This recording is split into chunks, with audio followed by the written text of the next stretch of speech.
हक दिया भाई, हक दिया। गेम ऑफ थ्रोन्स जितना तो नहीं हगा, लेकिन हगा तो है भाई। तो ये था short review of final episode of boys season 5, या फिर पूरे सीजन का रिव्यू मान लो शॉर्ट में। तो अब अगर अच्छे से बात करें बॉयज के सीजन 5 की, तो मिड सीजन तक आई वाज लाइक ठीक है, ना ज्यादा अच्छा है ना ज्यादा बुरा है, ठीक है। लेकिन मिड सीजन के बाद जो उन्होंने फिलर एपिसोड और फिलर सीन्स डाले हैं ना एपिसोड्स के अंदर, स्पेशली सेकंड लास्ट एपिसोड में तुम फिलर सीन्स डाल रहे हो भाई, तो वो चीज इस सीजन को पैथेटिक के रीजन में ले जाता है भाई। फाइनल सीजन के सेकंड लास्ट एपिसोड में कौन फिलर सीन्स डालता है? और उसकी वजह से जो लास्ट एपिसोड में पूरे सीजन, पूरे सीरीज के लास्ट एपिसोड में जो तुम्हें डिलीवर करना था वो तुम अच्छे से डिलीवर नहीं कर पाते। तो यहाँ बात करें अगर सीजन 5 की या फिर पूरे सीरीज की लास्ट एपिसोड की, तो भाई कंटेंट अच्छा था लास्ट एपिसोड में, लेकिन वो डिलीवरी नहीं कर पाए वो, और बहुत ही रश किया लोगों ने। क्यों? क्योंकि सेकंड लास्ट एपिसोड में तो इनको ये सब दिखाना था भाई। लिटरली V1 मिलने के बाद होमलैंडर बेंची के अलावा किसी को भी नहीं मारा है, और हम एक मैसेकर एक्सपेक्ट कर रहे थे, स्पेशली ये वाला पोस्टर देख के। भाई अगर आपको ये मैसेकर दिखाना नहीं था तो ये पोस्टर क्यों डाला आपने, इतना हाइप क्यों किया इसको? लास्ट एपिसोड इतना रश था ना भाई, स्पॉइलर अलर्ट, 10 से 15 मिनट की फाइट होगी, फाइनल फाइट, और उसी में होमलैंडर को टपका दे दे, और उस 10 मिनट में भी डीप स्टारलाइट की फाइट बीच बीच में आ रही थी। मतलब डीप और स्टारलाइट की फाइट पैरेलल चल रही थी, तो उसका भी थोड़ा बहुत हमें दिखाया जा रहा था इसी 10 मिनट में। मतलब जो सीजन 1 से ये बिल्ड करते आ रहे हैं उसके ऊपर इन्होंने ये डिलीवरी नहीं कर पाए। क्यों? क्योंकि इतना छोटा एपिसोड रखा, 1 घंटे का।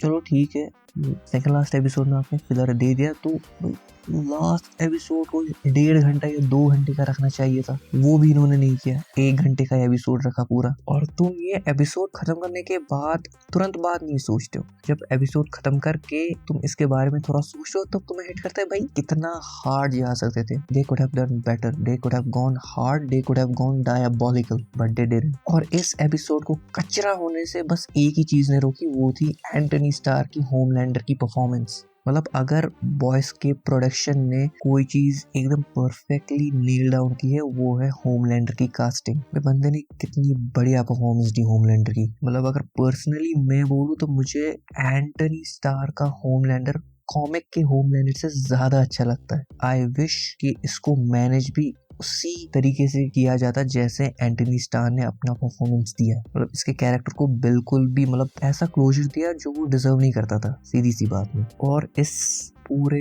एपिसोड का सबसे बेस्ट पार्ट वही लगा। और एक spoiler alert, major spoiler alert, जहाँ पे होमलैंडर अपने सारे क्या गवा देता है और उसका ट्रू नेचर, उसका ट्रू साइड बाहर आता है। मतलब उसके एक्सप्रेशंस, उसके बॉडी लैंग्वेज ऐसे चेंज हो जाते हैं जैसे हमने कभी देखा नहीं। वो खुद वही निकलता है जो उसने डीप को 10-15 मिनट पहले बोला था। मतलब वो डीप से भी बड़ा फट्टू निकलता है। मतलब मैं तुम्हें समझा नहीं सकता, तुम्हें वो चीज देखनी पड़ेगी। एंटनी स्टार का तुम्हें वो परफॉर्मेंस देखना पड़ेगा उस चीज को फील करने के लिए। इतनी अच्छी परफॉर्मेंस दी है बंदे ने, लेकिन मैनेजमेंट ने वो पूरा मिस फायर किया है। मतलब जो वो दे सकते थे, जो मैसेकर जो वो बना सकते थे ना, वो पता नहीं क्यों वो पीछे हट गए उससे। और ऐसा नहीं है वो नहीं कर सकते थे, वो कर सकते थे, लेकिन पता नहीं बजट का इशू था या पता नहीं क्या प्रॉब्लम थी, उन्होंने वो नहीं किया। बस एक पोस्टर रिलीज कर दी लोगों को फेक हाइप करने के लिए। और हाँ, इसकी एंडिंग जो थी वो कॉमिक्स जितनी डार्क तो नहीं थी, हैप्पी एंडिंग ही मैं बोलूंगा। ये एंडिंग बहुत सारे लोगों को मुझे पता है पसंद नहीं आएगी, स्पेशली जो कॉमिक्स फॉलो कर रहे थे बॉयज का, या फिर जिन्होंने पढ़ी है। कॉमिक्स में बहुत ही डार्क एंडिंग होती है जहाँ पे बुली बुचर के गैंग कोई भी नहीं बचता सिवाय ह्यूई के। लेकिन इसमें सारे अपने अपने रास्ते निकल जाते हैं।